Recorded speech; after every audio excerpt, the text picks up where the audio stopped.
Enzo Recto, kalaban ang katiwalian at kasinungalingan, kakampi sa katotohanan at kabutihan. Dapat itong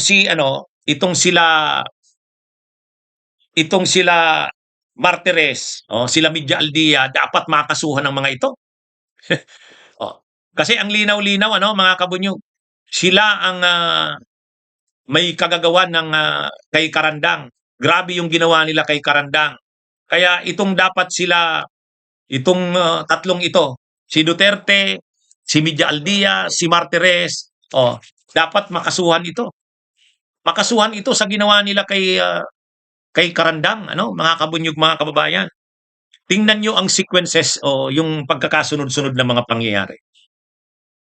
In-interview si Karandang September 17, 2017 ng media. O ngayon, nang in-interview si Karandang ng media, mga kabunyog, ng ABS-CBN, sinabi ni Karandang na totoo naman na mayroon talagang mga ebidensya, sabi niya. So sabi ni Karandang, mayroon naman talagang ebidensya si Trillanes. Ito 'yon, sabi niya. Yung billions kasi, baka add-in na nila itong lahat ng transactions kasi 20 million, 20 million, 20 million, 16 million.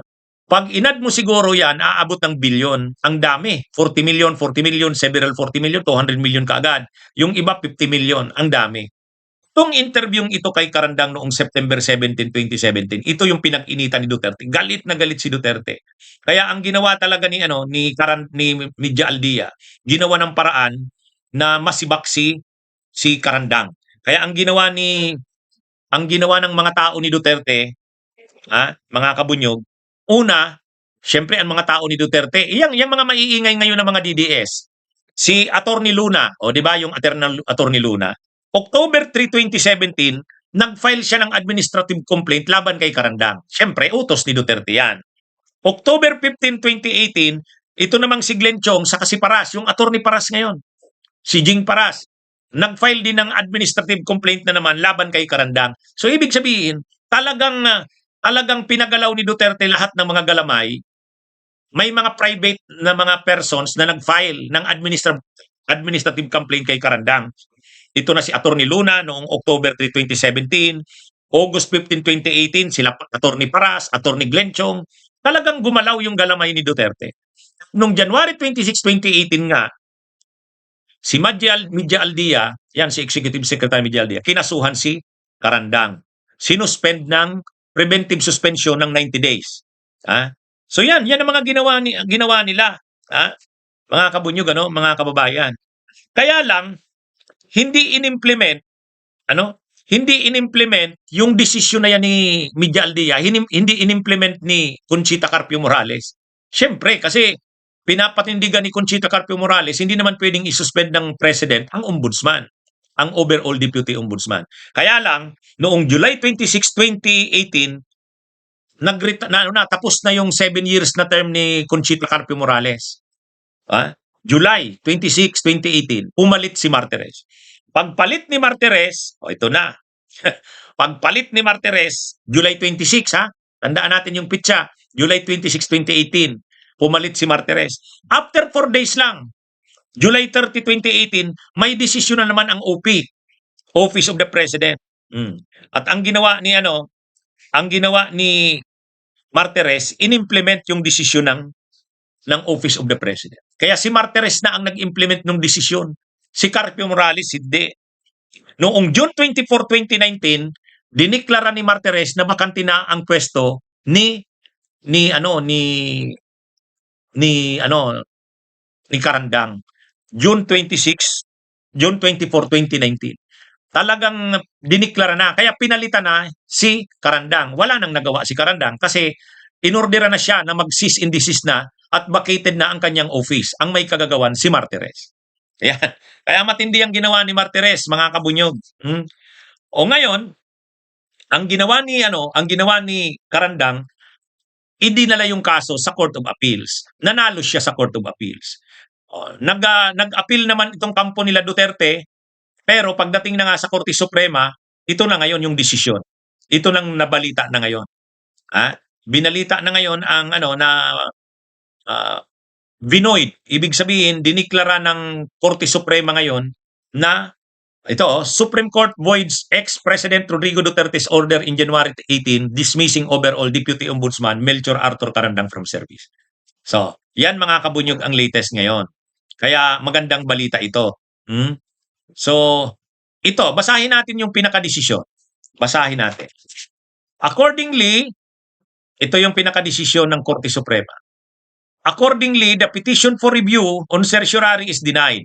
The decision dated November 18, 2021 and the resolution dated July 5, 2022 issued by the Court of Appeals in CAGR SP number 161245 are affirmed.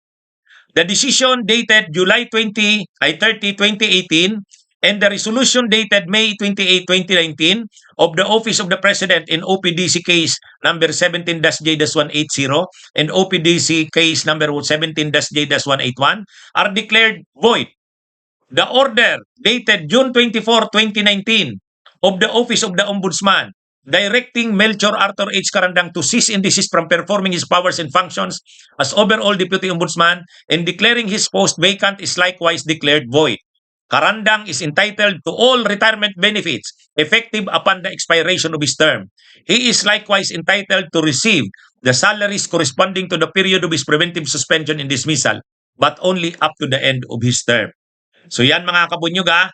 So napakaganda ng desisyon para kay Carandang. Ito yung decision, ito yung caption no, mga kabunyog. Republic of the Philippines Supreme Court Manila 3rd Division, Office of the President, Petitioner versus Melchor Arthur H. Carandang, Respondent. Ayan. So ito na yung decision ngayon no.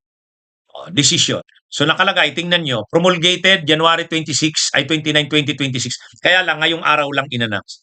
So mga kabunyog, muli, natutuwa tayo na sa huli, na naig ang hustisya, nabigyan ng katarungan si overall Deputy Ombudsman na Melchor Carandang at nabindicate si dating Senador Sonny Trillanes. At sana, itong sila Duterte, mga kabunyog, ay makasuhan ito. Itong sila Martires. Grabe ang ginawa talaga nito ni Martires, mga kabunyog, mga kababayan. Kung hindi napalitan si Conchita Carpio Morales, hindi naman matatanggal si Carandang. Kasi ayaw i-implement ni Conchita Carpio Morales yung order ng Office of the President. Ayaw ni Conchita. Kaya lang nang pumalit ito, si Martires noong 2018, in-implement niya. In-implement niya. Kaya malaki talaga ang pananagutan nito ni mga kabunyog. Malaki ang pananagutan nito ni Martires. Minsan pa napatunayan na grabe ang pang-aabuso sa poder nito nila Duterte, nila Media Aldia, nila Martires, mga kabunyog. Salamat at nanalo sa kaso si Carandang. Actually nung isang araw, nag-live na ako niyan eh. Sabi ko, wag niyong kalilimutan. Huwag niyong kalilimutan ng mga kabunyog. Huwag niyong kalilimutan. Hindi lang si dating Senador Sonny Trillanes ang nagsakripisyo sa paglaban sa mga unexplained wealth ng mga Duterte. Tinanggal ni Duterte si Carandang. Hindi pa nabigyan ng mga benefits. Hindi ko na alam. Sabi ko kung ano ang status. Pero dapat siya mabigyan ng katarungan. Tapos ngayon biglang naglabas ng desisyon ng Korte Suprema. Mga kabunyog, Napansin ko na kasi yan. Napansin ko yan na parang nakakalimutan si Carandang eh. At least ngayon, lumabas na yung desisyon. Medyo magandang balita ito, mga kabunyog, mga kababayan. Bunyog, bunyog, halikan na kasama ka. Bunyog, kapag buklod ay may pag-asa. Luzon, Visayas, Mindanao, isa ang pananaw. Sa bagong Pilipinas ang bunyog isisigaw. Bunyog